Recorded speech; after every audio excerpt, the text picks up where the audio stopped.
This channel does not promote any violent, harmful, or illegal activities. All content provided by this channel is meant for an educational purpose only. সল্টলেকের EC ও FD ব্লকে টানা বৃষ্টির জেরে এখনো জল জমে রয়েছে। দীর্ঘদিন ধরে নিকাশি সমস্যার সমাধান না হওয়ায় চরম দুর্ভোগে বাসিন্দারা। আর এই পরিস্থিতিতে শুক্রবার জমা জলে সাঁতার কেটে অভিনব প্রতিবাদে সামিল হলেন স্থানীয় বিজেপি কর্মীরা। তাদের অভিযোগ, বারবার জানিয়েও ব্যবস্থা নেয়নি বিধাননগর পৌর নিগম। প্রতিবাদকারীদের হুঁশিয়ারি, দ্রুত সমাধান না হলে বড় আন্দোলনে নামা হবে। যদিও পৌর নিগম জানিয়েছে সমস্যা সমাধানে উদ্যোগ নেওয়া হয়েছে। আজকে তো আমাদের মনে হচ্ছে এই বিধাননগর দেখে যে শ্রাবণ মাসে গঙ্গার ধারে যে গঙ্গা জল নিয়ে আমরা আজকে তো মাথায় গঙ্গা জলের মতো ছেটাতে হলো।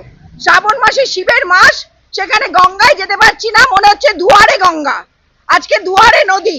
আজকে এই নদীটার নাম আমরা দিয়েছি বিধাননগর নদী। আজকে যেসব বাণী নিয়ে বড় বড় সব ঠাকুরের নামে কৃষ্ণা, তুলসী, বাণী এইসব নাম নিয়ে যারা ভোট লুটেছে, ভোট অপব্যবহার করেছে, মানুষকে আজকে যেখানে দাঁড় করিয়েছে কোনো সেবা দিচ্ছে না, মানুষের পরিষেবা। আজকে বৃদ্ধাশ্রম সবাই জানে হয়ে গেছে। আজকে গোটা মানুষ বৃদ্ধারা সব আটকে পড়ে আছে এই জলে। তাদের জন্য কোনো ভাবনা নেই পুরসভার, তাদের জন্য কোনো ভাবনা নেই। গোটা পশ্চিমবঙ্গের এই হাল করে দিয়েছে উন্নয়ন, দুয়ারে নদী। আর কিছু বলার নেই আমাদের। আমার নাম মলি পাল। কোথায় মেয়র, কোথায় মুখ্যমন্ত্রী, কোথায় জমা জল নিকাশি ব্যবস্থা কেন হচ্ছে না? নিকাশি ব্যবস্থা কেন হচ্ছে না? নিকাশি ব্যবস্থার এই বেহাল দশা কেন? বিধাননগরের মানুষ, কলকাতার মানুষ এই ভুক্তভোগী হবে কেন?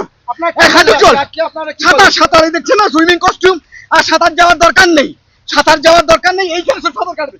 দিদি আসুন, দিদিও সাঁতার কেটেছে। দীঘা এটা দীঘা হয়ে গেছে, মন্দারমণি হয়ে গেছে। বিধাননগরে পৌর নিগম কি করছে? জমা জল কেন এখানে? হ্যাঁ, জমা জল কেন? সারা কলকাতা এরকম ভাসছে কেন? নিকাশি ব্যবস্থার বেহাল দশা কেন? আজকে এটা কেন হয়েছে? পুকুর, জলাশয়, নয়াঞ্জলি সবকিছু ভরাট করে দিয়েছে।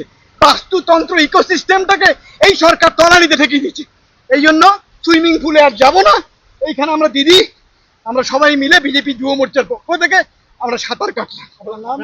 সঞ্জয় পড়া, বিজেপির কর্মী। কি বলবেন?